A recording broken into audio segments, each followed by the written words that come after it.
So here we are. Thank you very much for taking the time to listen to something that is very close and dear to my heart. And I want to start just briefly by saying this. Most people talk about Maria and how devastating that hurricane was, but they forget that 14 days before that, Hurricane Irma took out 70% of our electrical grid. And most people had not gotten their electricity back when Maria hit. So we were scrambling and trying to get on with our lives as much as we could. And there she comes. We didn't see her. Most of us didn't see her coming because we didn't have any electricity.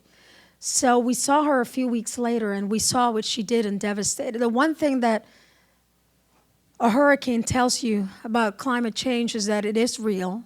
It is not fake news. People die. And because of what is happening in the environment, they're coming stronger and closer together. So people die. We are not a theoretical case. We are what happens when you have the perfect storm. An environmental crisis preceded by a financial crisis, and then followed by a human crisis and utter violation of civil rights and human rights. The United Nations says that not having access to essential services, such as water and electricity, it's a violation of the human rights. Now, I want you to know one thing. We weren't allowed to buy lampposts and generators from countries that the United States buys it from. So while the United States bought lampposts and generators from Colombia, we weren't allowed to buy them because of a simple reason. And I think it's something that we don't like talking about, but we have to talk about. Puerto Rico is a colony of the United States. Calling it a territory, it's a euphemism for not calling it a colony. All of our financial decisions are made not in Puerto Rico, and now, since the Obama administration, we have a fiscal control board on a legislation called Promesa, which in Spanish means promise. And it was really a promise to the bondholders. It wasn't a promise to the people of Puerto Rico. And I'm sure a lot of lawmakers in the United States thought this is the way that we should take. This is the path. We have a large debt, or so they say, $72 billion, but it hasn't been audited. So, you know, if you go to a restaurant, you look at your bill and you say, this, I didn't consume this, so please take it out of the bill.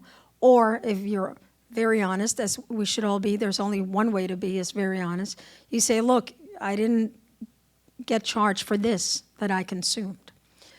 We haven't been allowed to do that. And the Fiscal Control Board continues to ask and tell the Puerto Rican government. I have great differences with the governor of Puerto Rico, very big differences in how life should be, in what the future of Puerto Rico should be, and so forth, that he was elected by the people of Puerto Rico. So it is his time to make mistakes, and God knows he's made many of them. But here we have 7 people, 7 that have not been elected, that have a little clause in that law that's called a sovereignty clause. If they don't like any decision that the governor, the Senate, or the House, or any executive order, they can give a 30-day limit to the government of Puerto Rico to change it, as they say. And if they don't change it, they do it themselves. So they have decided that they're going to look at things as indispensable as education. And they have asked the University of Puerto Rico, which is the largest public educational system, to cut in the next couple of years more than $300 million. What that has done is that it has taken the university credit from $54 a credit to $157 a credit. That's for undergraduates alone, and it means that there are 15,000 people, students in Puerto Rico on deferred payment. They cannot afford right now to pay for their tuition. So on top of that, you have a Puerto Rican government that has decided that they're going to jump into bandwagon of austerity. And they've said, well, we're going to privatize the public school system. In fact, they even hired some of the same people that did the charter schools in New Orleans after Katrina. And charter schools are being put into place and vouchers are being put into place. So education, which is to me, the most egalitarian tool, has been taken away from the people of Puerto Rico. They are telling us that we need to lower our pensions. Now, mind you, the average pension in Puerto Rico is less than $1,000. A lot of people get $400 after 30 years of working for the government. So when my friend from the postal workers gave me this, workers deserve respect, I'm going to wear this left and right because it is what we do. We work all our lives. We deserve to retire in an appropriate way. Health is also going down the drain because they have required more than $700 million of lowering the cost of health. So what that has done is that things as basic as essential services for health are now only the basic, but people can opt for more, but they have to pay for more. So how are you going to pay for it if you don't have the money? So everything is controlled by the Fiscal Control Board. So whatever discussion we're going to have here, and although these two esteemed gentlemen have in their heart the best interest for the people of Puerto Rico, colonialism is a crime. And financial domination used is a crime. Now, the right-wing people say, or orange people say, well, it's just because you want things done for you. No, we want what everybody wants. You know, we pay the same amount of Medicare that you pay, but we get about 40% less than you get for the same dollar. Now, isn't that the American way? If we pay the same thing, we should get the same thing, right? Shouldn't that be it, right? Isn't that the BS that they tell us, right? But it doesn't happen. That doesn't happen. So we want Medicare for all. We want access to health. We don't want our health to have to do with our wealth, just like you. We want to make sure that our children go to school on a regular basis. We want to make sure that we have a grid that withstands not the next hurricane, but a couple of times a week, there's no electricity. Nothing, not at all. And people have to operate with a light on their cell phone. With a light on their cell phone. So I want you to understand, we don't want electricity or a Green New Deal to take hot showers or to have air conditioning. We want it for children to go to school, for people to have CPACs, and they don't have to die in the middle of the night. For children to have access to nebulizers. That's what we want it for, to live, to thrive, not only to survive. Before I end my beginning remarks, I just want to say one thing. Our relationship is very strange. It's a very convoluted political situation. And I know a lot of you say, oh, somebody told me yesterday, I can't wait to make Puerto Rico a state. And I said, well, I can. And they stood there like, what? Because you see, life, liberty, and the pursuit of happiness. You know, that was a principle brought forward that people that were not born in this country. So what are we telling people? That if you're from Canada or Mexico or Spain, you're not endowed with those unalienable rights? I like so much the principles upon which the U.S. was founded that I want them for my country. So to have a dignified relationship with the United States. So I don't call the U.S. the mainland, because that would make me the second land or the last land. I call it the United States of America. Simple. I don't call Puerto Rico the territory or the colony. I call it Puerto Rico. But something has happened. The Trump administration has shown us that maybe those that were supposed to help when help was needed weren't going to help, but our relationships, the people relationships, would make us tick, has been cemented. There's 5 million Puerto Ricans in the U.S. and 3 million Puerto Ricans in Puerto Rico. 5 million in the U.S.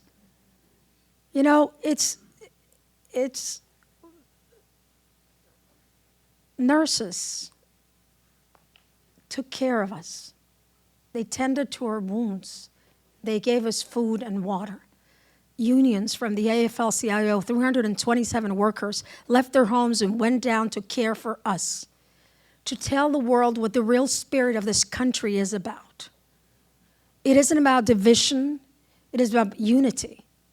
It isn't about calling people names or making them invisible. It is about pulling whatever you have together.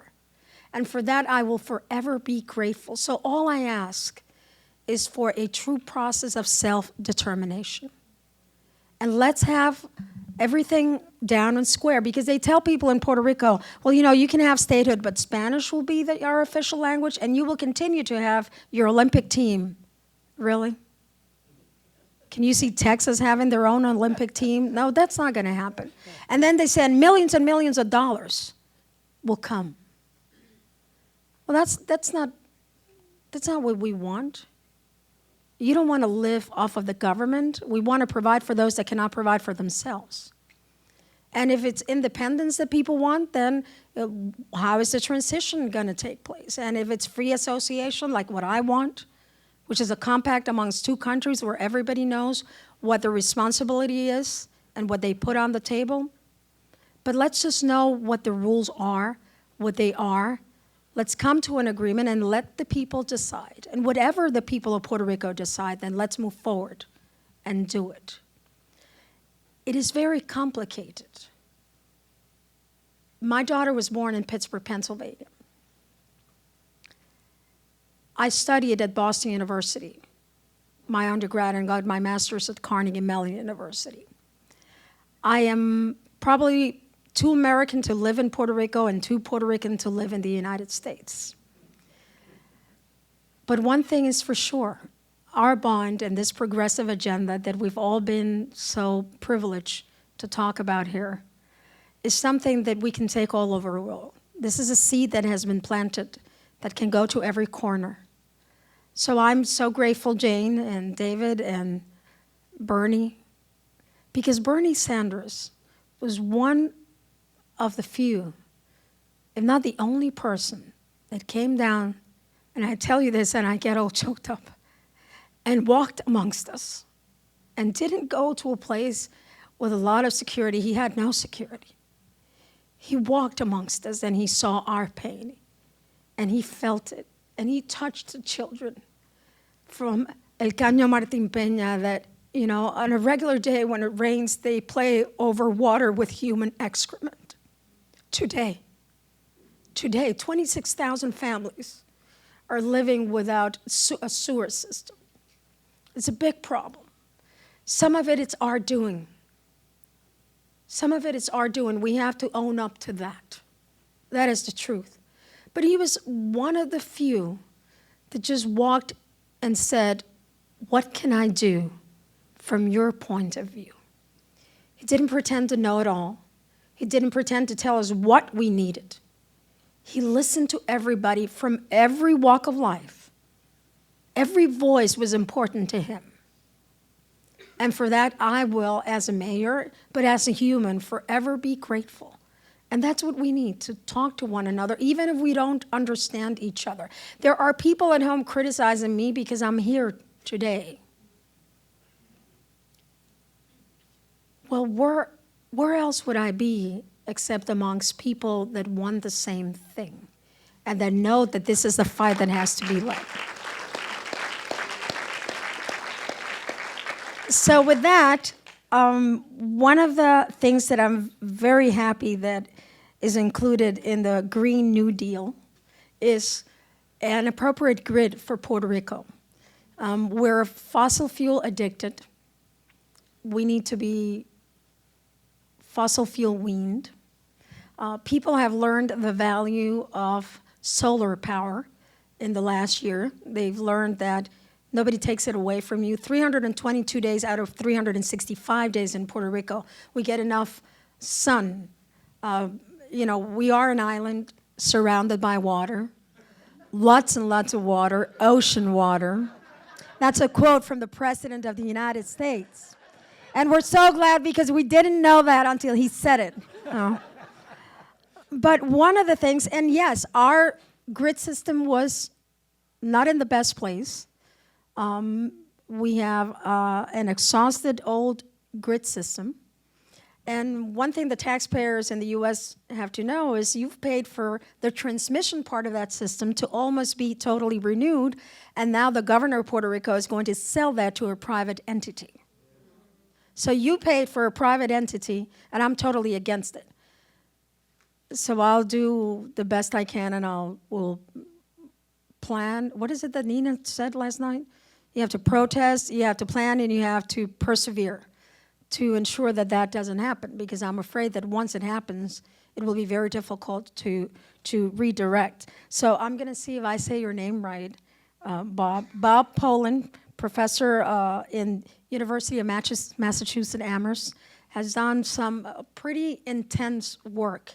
And I say it's intense because it's developed over a relatively short period of time for us, at least, and was taken down to Puerto Rico by the group of economics. And yeah, they're not crazy people. They just want to make life a little different. So he's going to talk to us a little bit about what the austerity and does a Green New Deal would look for Puerto Rico. Okay. So let's give him a warm welcome.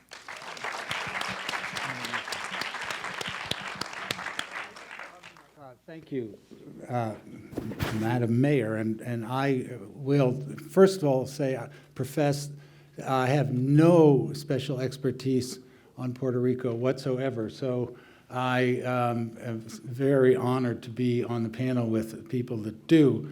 What I did do was, along with co-authors, Amanda Page and Shovik Chakraborty, we wrote a study called Austerity versus Green New Deal for Puerto Rico, which I then presented in September at the University of Puerto Rico and to a meeting of the Puerto Rican Society Association of Economists. And to my surprise, and I want to also acknowledge Professor Jose Caraballo, who was the one who asked me to come down and who organized it, and who was the president of the Association of Puerto Rican Economists. And at the meeting in San Juan, I presented a longer version of what I'm going to show you in a minute, and the association voted to endorse this program as an alternative to austerity. So whether they're crazy or not, they are economists, and so almost certainly nobody cares what economists think. But that was the mainstream association of economists in San Juan endorsed this approach to austerity. So I am going to I'm not going to tell the human stories because I couldn't profess to tell them. So I will tell an economic kind of story. It will have numbers, but you'll get through. You'll see. Okay. So the basic idea is extremely simple, and the reason I was asked to do it for Puerto Rico is because I've done similar studies for the United States, for different states in the United States. We just did one in the state of Washington, state of New York. I'm doing one for the state of Colorado now. I've written for India. Podemos asked me to do one for Spain, for example. So this is in the same framework as those other works. And the basic idea is very simple, that we just think about investing in building a green economy. It's an investment project. When you invest, you create jobs, and you can create a new energy infrastructure, and you get other good things happening. And what we do is we cost it out, given what we know about costs of investing in renewable energy and energy efficiency. So what do I mean by energy efficiency? The grid upgrade, yes. Number one, also public transportation. Also adding industrial efficiency, and also upgrading, retrofitting the building stock so they operate more efficiently. And so we say, if you do, you need to invest on the order of 1.5% to 2% of GDP per year, every year. Puerto Rico's GDP, even after this long slump, is at about $100 billion, roughly. So we're looking at something on the order of $2 billion a year. That's the program, $2.2 billion. And you do it every year for 30 years, and you can be emission-free, zero fossil fuel economy. And I'll get that more in a minute. We have to pay for it, yes. Puerto Rico can pay for it by itself. We're not asking for aid. We put a tax on carbon. So carbon emission tax, which is a standard tool,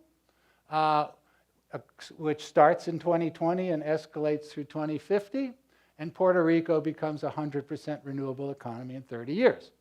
Now, what happens when you do that, okay?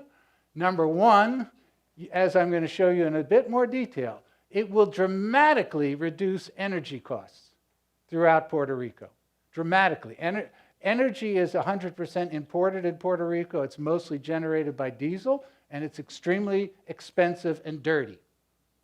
We will get rid of that. Puerto Rico, because it imports all of its energy, has a huge import burden. It's 4 to 5% of GDP, shipped out every year. So we will get rid of that. We will create through this somewhere in the range of 25,000 jobs in the early stages, 80,000 jobs per year. In the later stages, it will be good for business. It will create all kinds of business opportunities by, instead of relying on imported oil and the money being shipped out back to the United States, and it has to be the United States, you can create an energy infrastructure that is domestically generated and owned by small and medium businesses. Actually, we do have a partial repayment of the existing debt, not full repayment. Partial repayment that some of it will come out of part of the tax, the carbon tax. Charmony Perez interviewed me about an hour ago for the Real News Network and said, what about total debt cancellation? Yeah, we could try that. The basic principle is the same. We're talking about a 2/3 cut.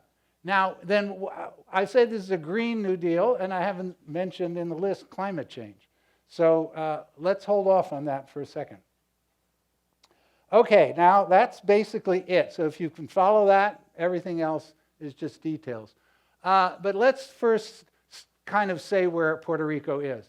As the mayor said so incredibly eloquently, Puerto Rico was hit by 2 hurricanes, but before that was hit by a disastrous economic policy that was basically enacted under President Clinton, which eliminated a very bad industrial. Puerto Rico had a bad industrial policy that was basically premised on subsidizing big U.S. corporations coming into Puerto Rico. It was a bad program, but at least it was a program. It was the only one. So when the Clinton administration eliminated it 20 years ago, Puerto Rico was basically left with no program, and that's how debt dependency emerged as the driving force of economic activity in Puerto Rico. And the economy crashed prior to the hurricanes, actually prior to the 2009 Great Recession. Puerto Rico's economy has been in a depression basically since 2007, before the depression. Now, what I have here are just some quotes from utterly mainstream sources over the last few months. And you can see what they say. Okay, Bloomberg News, a left-wing rag. You've heard of that left-wing rag. And then the other ultra-left Okay, they have a hammer and sickle right on the front page. The bond buyer, the bond buyer. The bond buyer, these are the people who read the bond buyer are the people that own the Puerto Rican debt. And the bond buyer is saying, you can't punish these people anymore. There's nothing more to squeeze. So come on, you can't do it. So of course I know that everything is decided by the control board, but we've got to get to them. That's the whole point of this. We've got to tell them that the program is a disaster. It is a human disaster, and it doesn't even work in terms of what the bond buyer has to say. Okay, now, the austerity program, as we said, the fiscal plan, the most recent draft of the official fiscal plan, according to them, Puerto Rico is not going to even grow at all, according to the official plan, until 2024. And that is an optimistic scenario. So they are already building in to their economic trajectory, effectively 3 Great Depressions. Right? The Great Recession, 2007, it was bad. That was 2007 to 2009, we start recovering. Puerto Rico started in 2007, and according to the official plan, if they're lucky, they'll start again in 2024. So this is no plan whatsoever. We have to start at least advancing alternatives. So the Green New Deal is a program that I think is viable. What about climate change? Of course, getting to zero emissions is a fundamental climate stabilization measure. But the truth is, whatever happens in Puerto Rico per se, Puerto Rico in and of itself, will not make any difference in terms of global climate stabilization because it's too small of an economy. It's good, it's important. Every entity, every political entity in the world should commit to climate stabilization, zero emissions within 30 years. But if Puerto Rico cheats and doesn't do it, it won't matter, okay, for global emissions. The Green New Deal for Puerto Rico works on all entirely other bases. It works as a growth agenda for Puerto Rico, okay? And why? Okay, so I told you I'd give you some numbers. But look, this basically the main ones. If you look at the first column, the Puerto Rico, what they're paying for electricity now, residential, commercial, industrial, 18 to 20 cents. And then go to the next column, average today in the United States, 12 cents to 7 cents. So Puerto Rico is paying 2 to 3 times more for electricity now. Now, if you then look at go down, U.S. average, this is for renewable energy, onshore wind, solar PV, geothermal.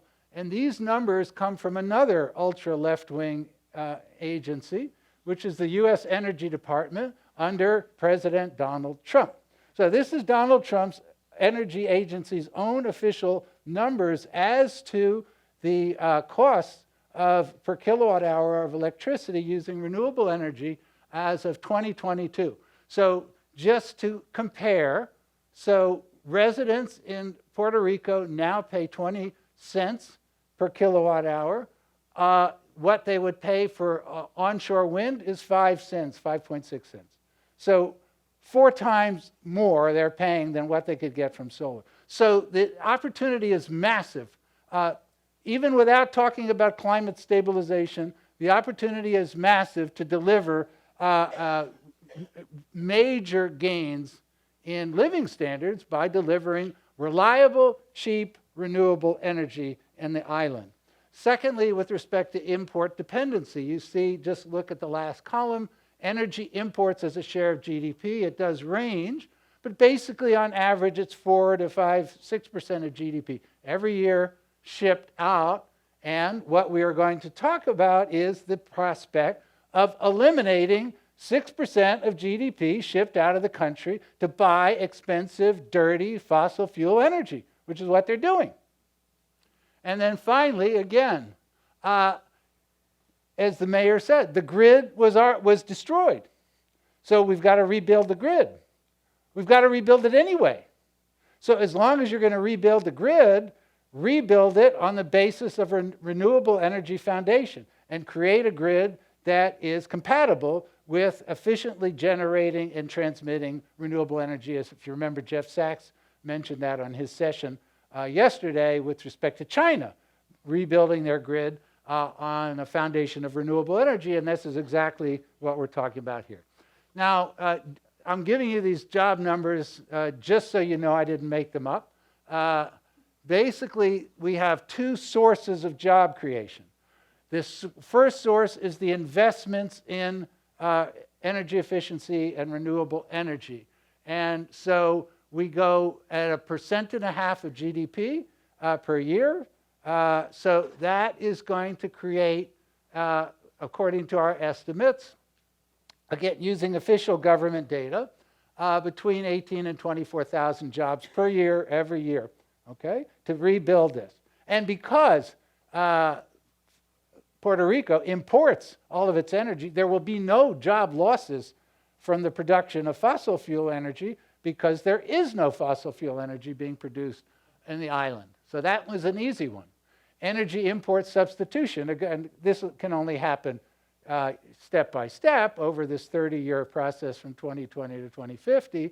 But basically what we're saying is incrementally, Puerto Rico is going to get rid of fossil fuels as they build up their clean energy infrastructure. And therefore, cumulatively, so if it's 5% of GDP imported, and next year it's 4.7%, and the year after it's 4.2%, so you create more jobs domestically and you eliminate this thing, what we call in economics, it is an import substitution strategy. We substitute green, domestically generated and transmitted energy for dirty fossil fuel energy on which the country is now dependent. So overall, what we see, that's how we got to 25,000 jobs in year one by investing 1.5% of GDP in clean energy. By 2050, at the end of the 30-year program where you have a 100% renewable energy economy, it's 60 to 80,000 jobs depending on various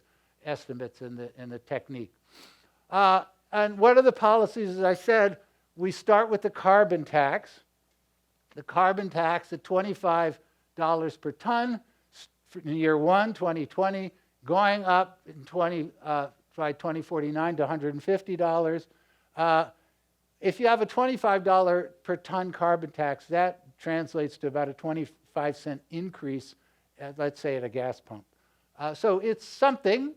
It'll generate about $933 million a year, a little less than $1 billion a year. And we divide that billion, we take a third, roughly $300 million, into the public investments to build the energy infrastructure.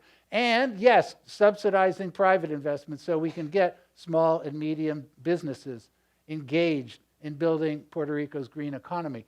And second, rebates for the lower income households. So we basically said we're going to take $300 million and give that to the lower 50% of the income distribution in Puerto Rico to offset, totally offset the increases they may face due to the carbon tax. And then, yes, $300 million per year for debt servicing.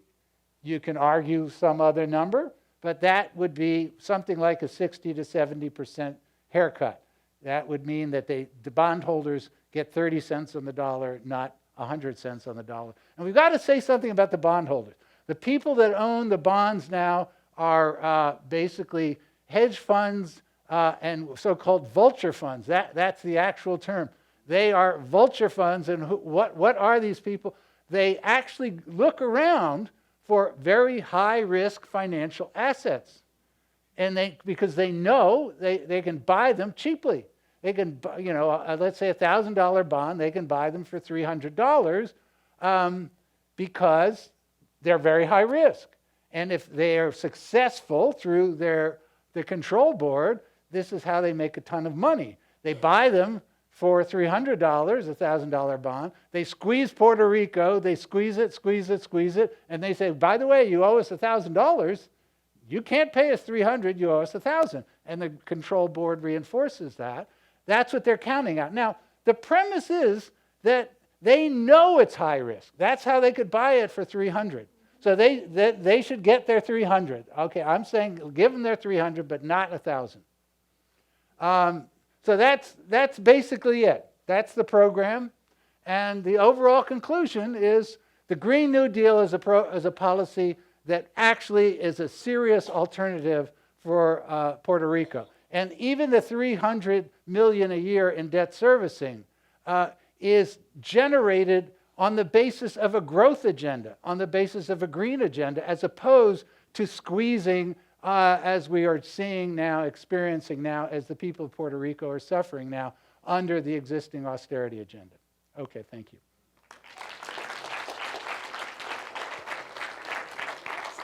Yeah, sure. We'll talk a little bit about it more later, but it's one of the important things is these vulture bondholders. This is the way I explain it to people. It's like somebody beats you up, takes you to the hospital, and then they want you to send them a thank you card because they took you to the hospital. So like Bob mentioned, they know exactly what they're getting into. They knew. That's the point. That's why they're called vulture funds. That's what they do for a living. They go around looking for, nobody wants these bonds because they said, give me anything. Give me 30 cents on the dollar. Okay, I will give you 30 cents on the dollar. Once they have it and it's a $1,000 bond and they don't want 300, they say, oh, now we go to the control board and we say, God damn it, this says $1,000. This is what Puerto Rico owes me. Get me my $1,000. That is what they do for a living. It's exactly what I may not have the words exactly right. Oh, no, you got them right. Not too far off. That's what they do. So I say, you bought it for $30 or $3,300. Okay, we'll let you have your 300 back, but not a penny more. It seems fair. Part of the reason why the money hasn't gotten to Puerto Rico is because Congress has been having this infighting with vulture funds because they want the money allocated to Puerto Rico for disaster relief to be used to pay the hedge funds and the vultures. So you may have heard that President Trump criticized our debt and our amount of loans, and his response to that was to give us a loan for $4.7 billion. That was the first aid that was allocated to Puerto Rico. That $4.7 billion has still not gotten to Puerto Rico. And part of the issue is that, not a lot of people, but people like Bernie Sanders, like Nidia Velázquez, like Luis Gutierrez have been fighting and saying not one penny of that, Espaillat, Grijalva, not one of those money needs to go to repaying the vulture funds. This is money to go for a specific aid, and that's where it should go. So this Green New Deal, which we'll continue to talk about later, makes sense. But right now there are forces that are against it because this thing about this excess gas production in the United States, right? So now they want to give us an exemption, or the Puerto Rican government is trying to get an exemption of the Jones Act, which forces us, because we are an island, to get everything that comes into Puerto Rico has to be on a ship that has a U.S. flag. So if a ship comes from Japan, they have to decide if they come into Puerto Rico, they cannot move into the U.S. port. So they, of course, decide to go for the larger port. I used to work for a manufacturing company. We used to make a product, which I'll tell you later, very nice product, but we would package it in boxes that say Poughkeepsie, New Jersey. We would send it to the U.S., to New Jersey. It would not leave the ship. It will come right back to Puerto Rico. It cost about $70 to make, and it would be resold in Puerto Rico for $3.79. So it cost like 70 cents, and it would be resold by $3.79. At some point in time, we used to make 13 of the 21 pharmaceutical drugs that were sold in the world, mostly sold. One of them in particular for a heart condition would cost 10 cents to make, and would be sold for $8 in Puerto Rico. So this is the kind of things that a Green New Deal would, and you're right, 100 by 35 miles, it's not going to make much of an impact in the blueprint, but it's going to make a great impact, plus we'll live an appropriate life. And one of those people that, when we're talking about justice, and we're talking about not only social justice, but climate justice, that are highly impacted are the people from El Caño Martín Peña, which we will call El Caño just to make it easier for you. When Puerto Rico became industrialized, a lot of people came from within, inside of the island, and they settled in the outskirts of San Juan. At that point, what they did is they threw a lot of rubbish, actually, to kind of steal from the ocean. And El Caño, which is a canal that goes through, holds about 32 endemic flora and fauna there. It was 3 miles wide. Now it's only 1.5 miles wide, so it needs to be reopened. As a result of El Caño Martín Peña not being dredged, if it rains in San Juan on a normal day for more than 1 hour at a time, literally, the human excrement starts coming back through the toilet and just takes over your home. So these people lose everything 2 or 3 times a year.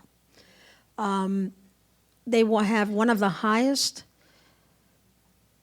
rates of health problems, skin problems, gastritis, but they also have one of the highest percentages of work in that community. 26,000 people live in that community. It's expected to cost about $750 million to get the problem fixed. But it isn't about the money, it's a lot of money, so let's start somewhere. It was included in the last budget, but then because of a technicality, it was excluded right back again. It's about people living amongst human excrement. It's about children dribbling their basketball and having human excrement sprinkled all over their face. It's about our inability to be able to provide for us, but it's also about our inability to be able to provide for people to have some semblance of a better life. But amongst that, community rose, and they took the power that they have, and they told every mayor of San Juan that has come by, screw you, we're going to do this. And they did this community land bank. They are, if I could get one wish as a mayor, would be to dredge El Caño so that 26,000 people will be able to live and breathe in a different environment. So I'm so glad, John, that you've taken on this humanitarian effort. The Community Land Bank has also been honored by the United Nations. And on the same day that they were receiving that honor, the Puerto Rican government, the administration, was passing a legislation to dismantle the land bank. And then there was a change in government, and it was saved. So how do we make sure that justice is brought to this community, and how do we make sure that it doesn't depend on who's in power in terms of who is calling the shots at a time, at the local municipal level and at the central government level? Thank you. Well, you've heard from the mayor and the economist, the big picture. I'm more of a little picture kind of guy, at least geographically. I work with community land trust around the world, in the United States and in other countries, and I am honored to work with a kick-ass community land trust in San Juan, Puerto Rico. It was organized by 8 barrios, 8 neighborhoods that adjoin the canal that you just heard described. Now, Brenda described a community land trust in the last session. Let me give you kind of the elevator speech because there's a lot of variety in community land trust around the United States. You know, this model emerged out of struggle. It emerged out of the Southern Civil Rights Movement in Georgia.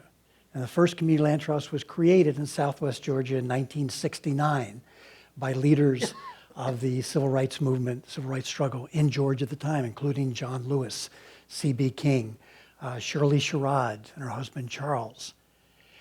In 1984, Burlington was the first community land trust where the city government stepped forward and helped create a community land trust. 1984, first urban community land trust, first one to have the support, the active support of city government. Extraordinary.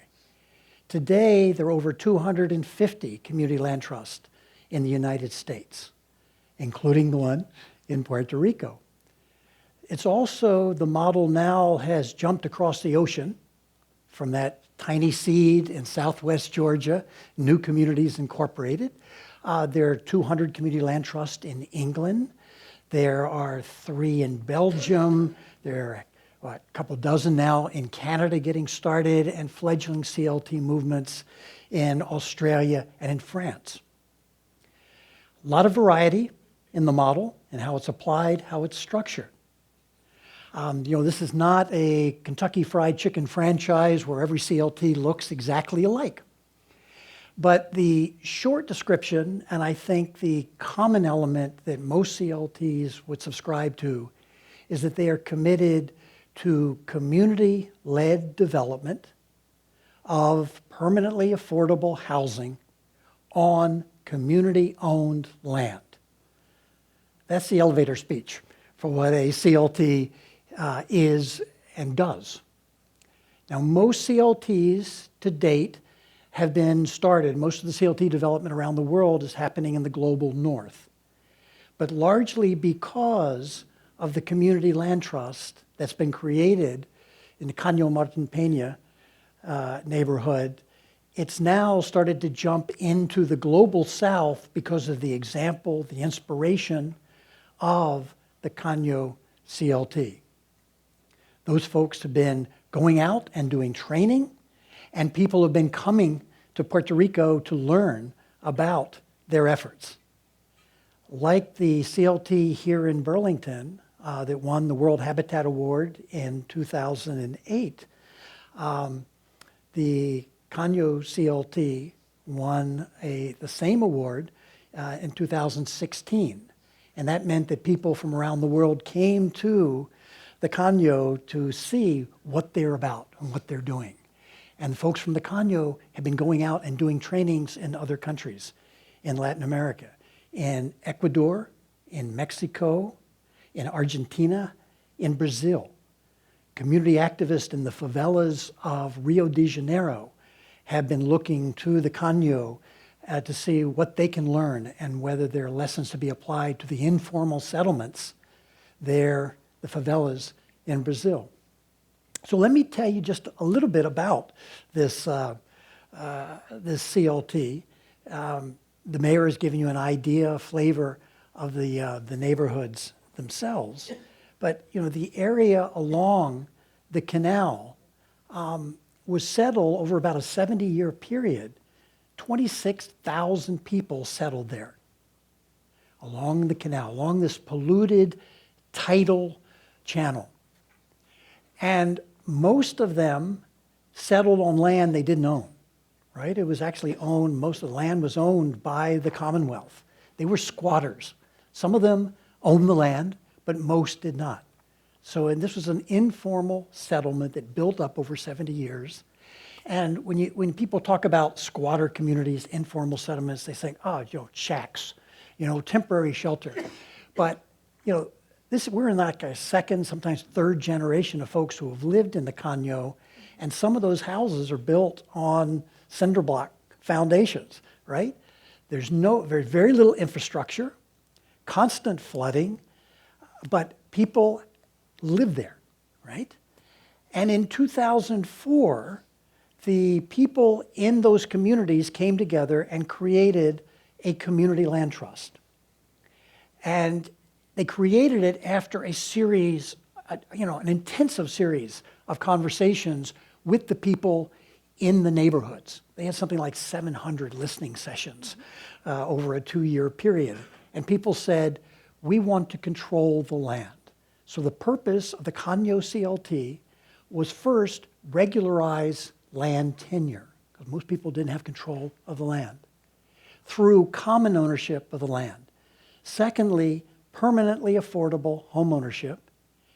And third, the third purpose of the Caño CLT was to prevent displacement of the people who live in the neighborhood as the canal was being dredged. The U.S. Corps of Engineers was going to restore the habitat, and government kept talking about investing money in development in the neighborhood.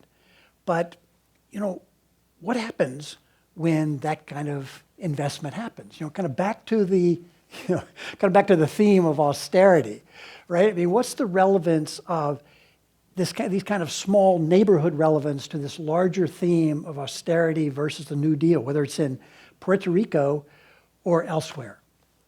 The relevance, first and foremost, is that it's low-income communities that are ones that are hardest hit by austerity, right? It's the lack of public and private investment. They're starved of capital. So the infrastructure, the built environment deteriorates, and people either live in squalor or they're forced to move away. But on the flip side, it's low-income communities, and particularly low-income communities of color, that are the hardest hit by prosperity. When government or private sector starts reinvesting in a neighborhood, right, in infrastructure, in revitalization, in construction, sooner or later, the low-income people are pushed aside. That's just the way it happens. And in more drastic situations, whether it's governmental programs like urban renewal or natural disasters like hurricanes, wildfires, floods, buildings are cleared from valuable land, creating golden opportunities for land grabs by private investors. What's increasingly being called disaster capitalism around the world. So at the Caño, people came together and they created their own redevelopment plan for the barrios. They began implementing that plan, and to date have managed to leverage about $100 million of investment in the neighborhood. It's a drop of the bucket, right? There's still much more to do. And because of all the organizing being done and the institutional development being done in that neighborhood with the Caño CLT, with a government-funded organization in LACE, and the association of the neighborhood associations that have incorporated themselves as G8, they were able to react more quickly on the ground after Hurricane Irma and Maria to begin the recovery, because you had both the organizational base and the institutional infrastructure to intervene quickly. Now, the Caño CLT, for its part, has begun slowly acquiring ownership of lands on, underneath the homes that people, have, places where people have squatted. And beginning with 200 acres of land that were transferred from the Commonwealth of Puerto Rico to the Caño CLT. There are 1,500 households who live on those 200 acres. So gradually the Caño has been starting the process of conveying surface rights to those people in those homes for the 200 acres that they own, the 1,500 homes on that land. But the underlying land is permanently owned by the CLT. Individuals own their buildings, occupy the buildings, but it's the Caño CLT, a community-based organization, that's going to continue to own the land. And when houses resell down the road, as in Burlington, with our CLT here, the Caño CLT will buy those houses back at a below-market price and then resell them to another low-income family, designed to keep the houses affordable forever. So I think the relevance for these little neighborhood initiatives kind of comes back to how do we protect in times of austerity, and how do we protect the interest of low-income communities in times of reinvestment and prosperity? Two sides, right? I think the prosperity part is particularly important because, to go back to the last panel, the dirty little secret about U.S. housing policy is that we lose affordable housing faster than we produce it in every community in the United States. We pour money in and we lose affordability, and we lose those houses faster than we can produce them. It's a leaky bucket.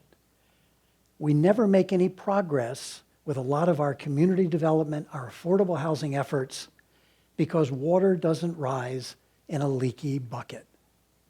And I think that's the genius of the Community Land Trust approach and what they're doing in the Caño. They are attracting private development, they're trying to attract public investment, but all of that investment will stay in the community, will not be pocketed, will not be siphoned off. And that's true for the affordable housing as well. They have found a way to plug the hole in the leaky bucket. Oh.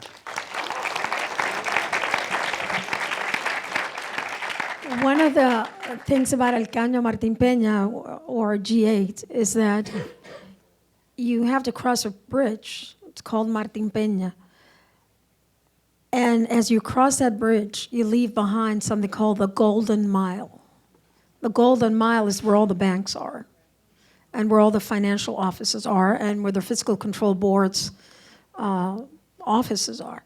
So you literally look down as you leave the most profitable area in Puerto Rico with the beautiful buildings.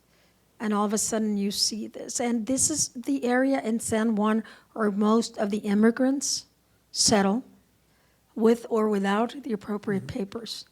And it is also true that although all of us in Puerto Rico are people of color, it is also true that you can see the rainbow of colors in El Caño Martín Peña more than you can see them in any other area. So it is a fight for survival. It is a fight for justice. We have a program where we are slowly granting people the title deeds, or the deeds to their land, not to their houses, and we're giving back municipal property back to El Caño Martín Peña. We've also started in one of the organizations called Cantera, which has also a special piece of legislation just to deal with economic development, sustainable economic development, and use the co-op development method. And what we do is the municipality hires people for 6 months. We help them put together a business plan.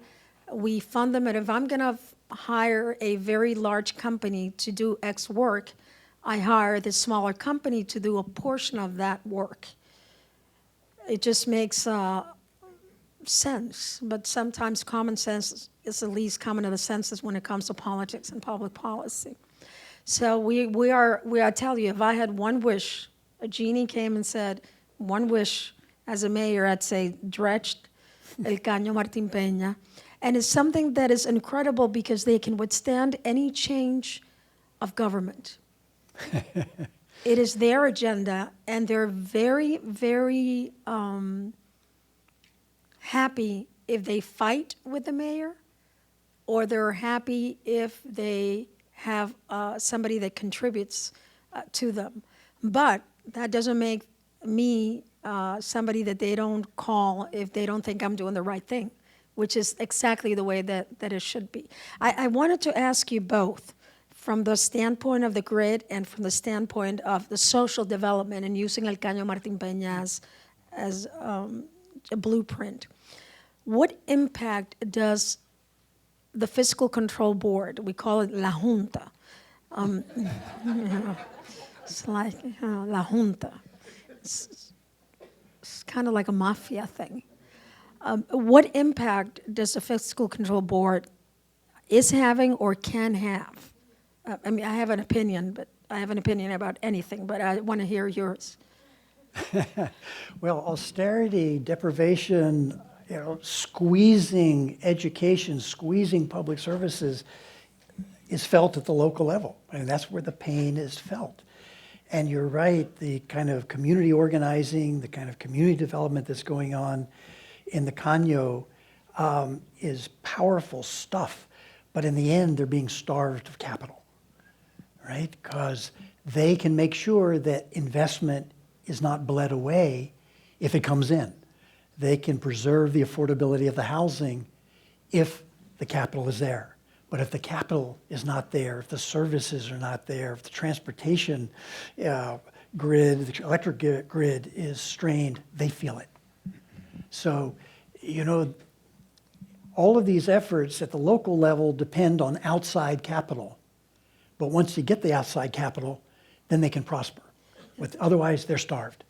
And one of the things that the fiscal control is doing, and they just told yesterday the Puerto Rican people, oh, by the way, we made a mistake in the calculation. They have this thing called pay to go, which is our retirement plan. To give you an idea, in San Juan, the municipality of San Juan used to pay $4 million, $4.8 million, contribute towards retirement. This year, they say we have to pay $51 million. So it's climbed from $4 million to $51 million, and it's going to increase. And yesterday, they said, oh, by the way, we made a mistake. It's not the numbers that we said, they're higher numbers. So, of course, I'm fighting them in court because it makes absolutely no sense. But I also wanted to talk to you about the I think it's called the sun tax coming from China. The Trump administration placed 30% import tax. And believe it or not, we don't make one solar panel in Puerto Rico. Nothing. So we have to import everything. And because we cannot buy things from other countries unless the U.S. gives us permission to buy it. If we want to buy solar panels right now from China, we have to buy them through a non-governmental organization because the government cannot buy them unless the U.S. gives them permission to buy them. But do you see an opportunity there in terms of the job creation in the Green New Deal to take some chunk of that away and just have Puerto Rico sort of become a hub of solar energy? A great question. The way that we modeled it, the job creation and the costs assume that Puerto Rico imports all of its solar panels, okay? If Puerto Rico is able to develop manufacturing capacity, then all those results would be stronger. But, we, again, like the session we had yesterday on Medicare for All, we want to work with conservative numbers. Mm-hmm. And we are assuming that, okay, the raw material, meaning the solar panels, are totally imported. Nevertheless, you still have to develop the infrastructure. You still have to put them up, and same thing with wind turbines. And especially, you get a lot of, the best investment, the best Green New Deal program, which sounds so totally unsexy, unfortunately, is energy efficiency. It is. Mm-hmm. It's the cheapest by far. Having a decent public transportation system, that's by far. Yes, of course we want solar and wind, but let's start with making the buildings operate more efficiently. Let's start with having a decent public transportation and the grid. You've got to have a functioning grid, and you need to have a more well-developed grid to effectively transmit renewable energy. That's what Jeff Sachs was talking about, that China is innovating on. So yes, if Puerto Rico was the one thing that we got out of the program prior to Clinton, the so-called 936 program, which was essentially a program to subsidize corporate and manufacturing investments in Puerto Rico. You did have a pretty well-functioning manufacturing sector. It's not like you can't build manufacturing capacity in Puerto Rico. It was there.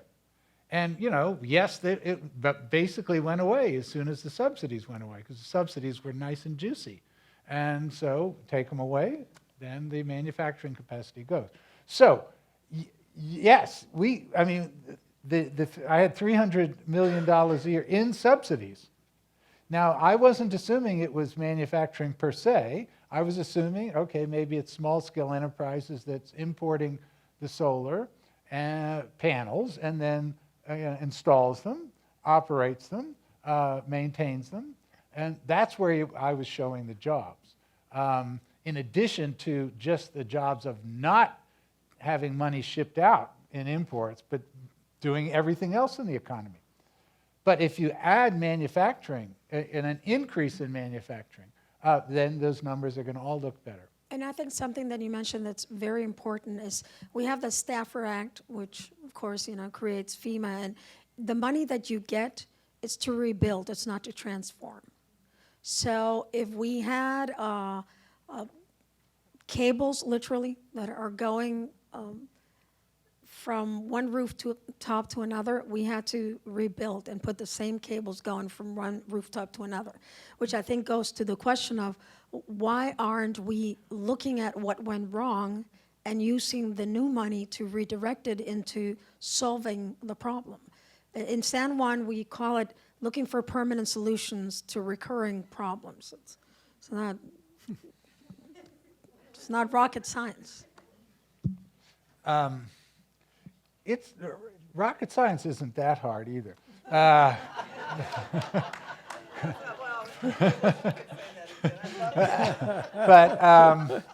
this is real. I mean, this is challenging.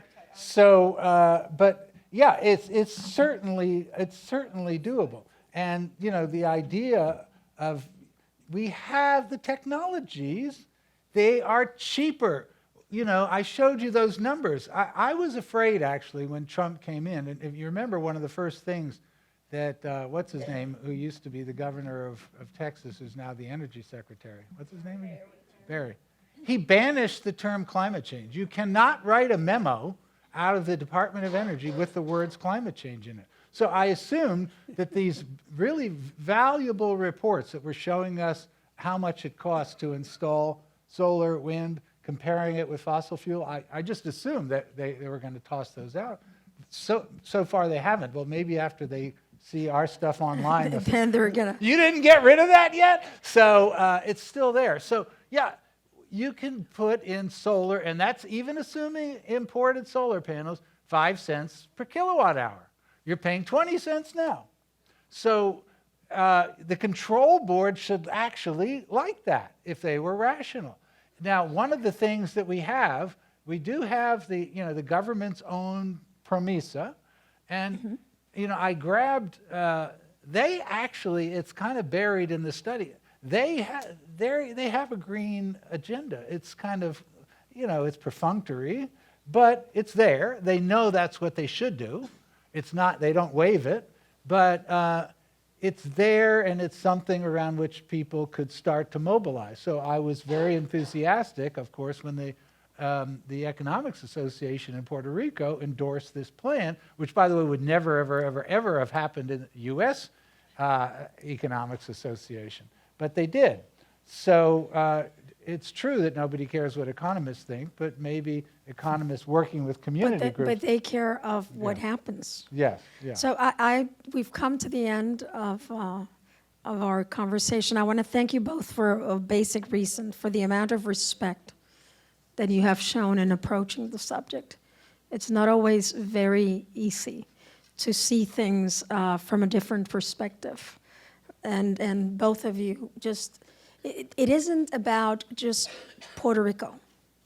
It's the same issues that we've dealt with all weekend long here, but it is about a structured approach to making sure that social justice and climate justice and people don't take advantage of other people and just people take care of other people. It's a simple concept, but it's a profound concept. I want to leave you before Jane just ushers us into what we have to do afterwards with the words of Dr. Martin Luther King, because I think they're very important. It says, "Nothing in the world is more dangerous than sincere ignorance and conscientious stupidity." We have a lot of that at Pennsylvania 600. a lot of that. And I think our job after we leave here is making sure that we combat conscious or unconscious ignorance with the facts, but with our hearts. So that we know that this is not about the grapes. This is about people. For me, this was never about fighting with the president. It was not about politics. It was about saving lives. And for the help that you gave us and continue to give us, I will forever be utterly grateful. Y tengo que terminar en español. Que Dios los bendiga a todos y a todas. Y muchas gracias por la oportunidad de hablarle a ustedes. Yo sé que la mayoría de los que están aquí quizás no me entienden, pero los que están escuchando por la transmisión tienen que saber que también la agenda progresista es una agenda latina y que esa agenda se habla en inglés y se habla en español. Así es que, yes, we can do it. We will do it. We have to do it. We have no option. We have to just move forward. Thank you very much.